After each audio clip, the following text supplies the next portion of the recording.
Hello and welcome to Chatterbox, where we'll be talking about upcoming TV programmes and film. Today we are discussing Dance, Dance, Dance and Timeless. I'm Toby Pope and I'm joined by Emily Hill and Luke Walsh. So I believe we'll start on Dance, Dance, Dance. We can play a short clip for the audience at home. And it goes a little something like this.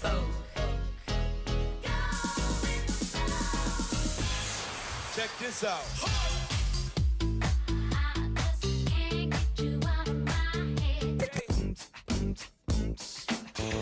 Just wanna rock you, girl.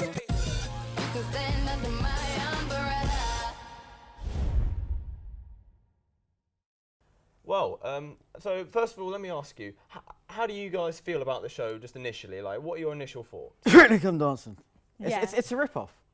A complete and utter... I mean, ITV do this every single year where they try and produce some new original talent show with celebrities that, you know...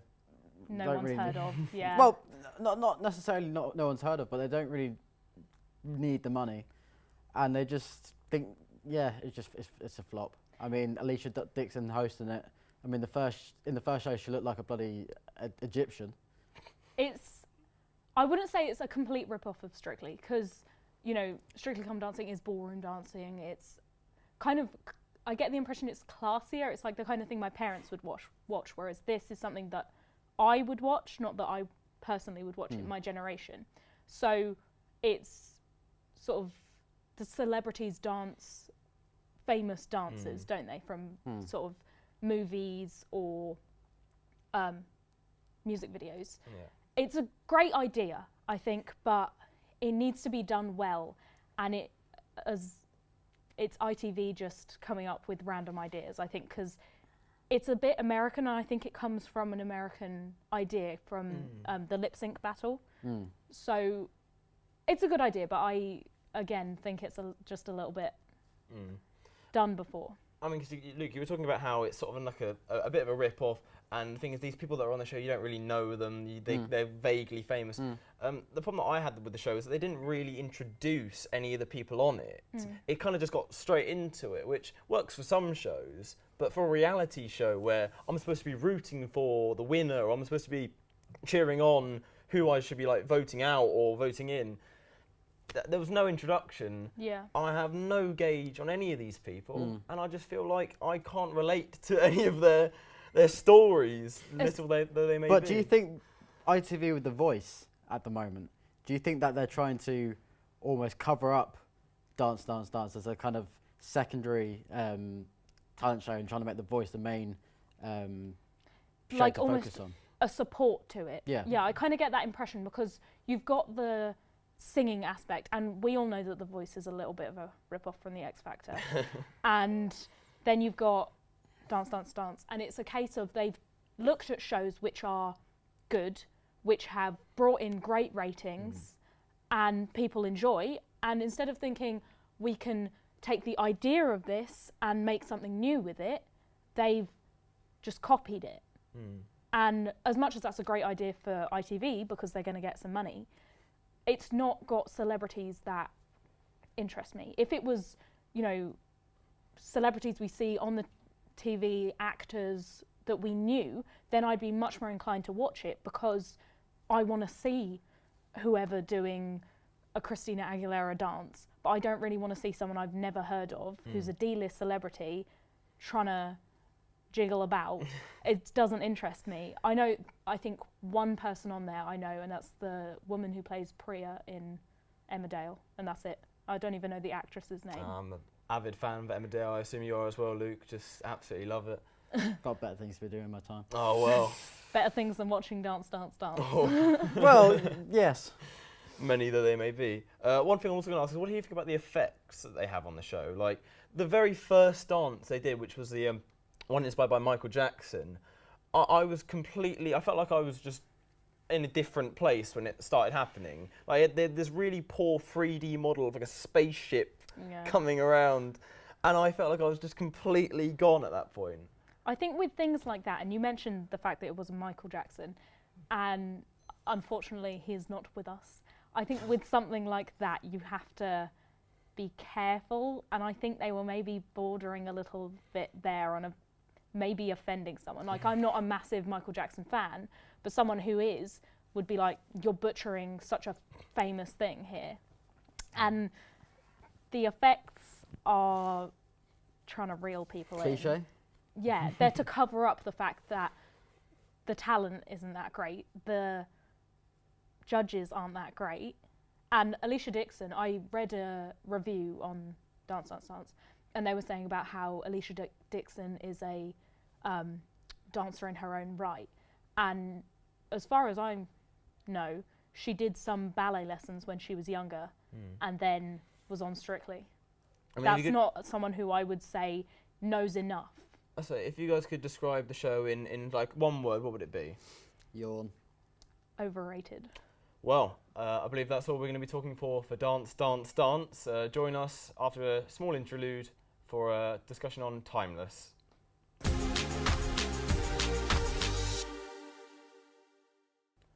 Hello and welcome back. So previously we were talking about Dance, Dance, Dance, and now we'll be talking about Timeless. I believe we have another short clip for all of you watching at home. Lucy Preston, Homeland Security. You need to come with me. Who was he? What the hell was that? The time machine. You're telling me this guy went back in time? I think someone who loved history would want to save it. Lucy. Wyatt. Rufus, I'm the pilot. Are all these seatbelts really necessary? Oh, yeah.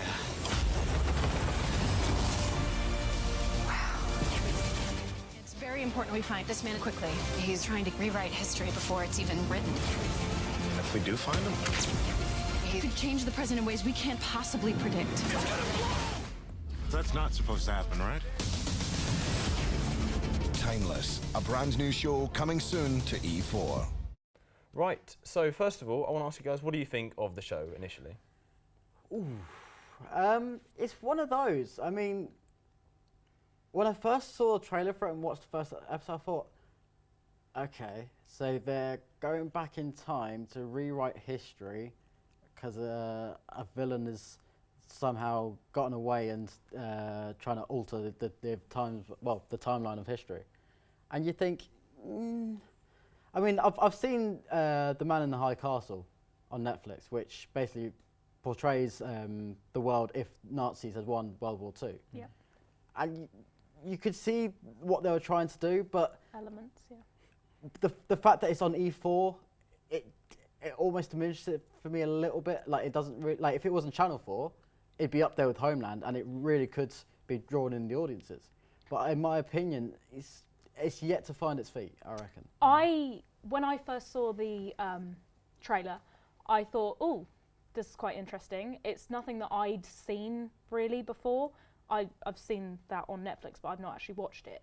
And I thought, this could be really good, depending on how they do it. But I didn't actually get around to watching it until fairly recently. And I realised that the person who writes it, Eric Kripke, also writes Supernatural, which is one of my favourite TV shows. So I kind of went into it, when I watched the first episode, with a little bit of a Supernatural head on. And there are elements of it where you can see in Kripke's writing that he's definitely got a way of doing things. So, for example, the opening credits, it's just one simple timeless, like that. That's exactly how they do it in Supernatural. But forgetting Supernatural and just thinking about Timeless itself, I think it's got great footing. It's actually, at the moment, it's a bubble show, so that means it only has one series, but they want to make more, so it's depending on the ratings. And so far, the ratings are looking really good. End of the first episode, massive cliffhanger, which makes you want to watch the rest of it. I think the action is really interesting, and it's a great idea. The guy steals a time machine and goes off and changes history, and they've got to fix it. But what I liked about it was the fact that they don't always get it right. They sometimes don't win. And that's what makes the show good, I think, because if they're winning all the time, then you get bored of watching it, because that's not what life is like. So I felt like it really stuck to reality, even though it is odd. Do you think Kripke's trying to appeal to the same audience? definitely. Yeah. I mean, because they're both sort of quite sci-fi orientated. They both have kind of sort of themes that are trying to be a bit controversial, a bit out there. But I think at the same time, you can see that they're making jokes. They're making kind of like light-hearted humour. I mean, within the first few minutes of the first episode of Timeless, you have the Hindenburg disaster happening, but alongside that, one of the main characters makes a penis joke, and it's just like you can see the contrast between what's going on here, and you have to wonder how time heals all wounds. You know, you couldn't make the same sort of story about a more recent, not sort of tragic event. So it's going on what you said about healing wounds. I think it was really interesting. They've got a black character in there, and they're going back in time, and yet in any other show, I feel like you would gloss over that, go back in time, nothing would happen. But they've really, especially in the first episode, focused on the fact that in American history, that guy would have struggled. And they almost make jokes of it, they make light of it, which is a really tough thing to do. And the fact that they managed to do that, and I think not struggle with it, shows that it's got good footing. So, that's something I want to ask you guys. Is like, is it a show that you want to continue watching? Are you gripped by the first episode? I think E4, what they're trying to do is be something that they're not. I mean, you've got the likes of The 100, you've got Timeless, you've got all these dramas which are really sophisticated, but you think that's more like mainstream Channel 4 stuff. Whereas on E4, it's like I watch it for How I Met Your Mother and Big Bang Theory because you know. It's what I find funny. Yeah, I would definitely continue watching it purely to keep in with the Supernatural family, I think. So, if you could describe the show in one word, what would it be? Yeah. Is that a word? It's a word to me. I'll look it up in the dictionary. Ooh. Good. Fair enough. Thank you for joining us. Thank you for your views. That's on the show, and that's what we've got time for. Tune in next time for another episode of Chatterbox.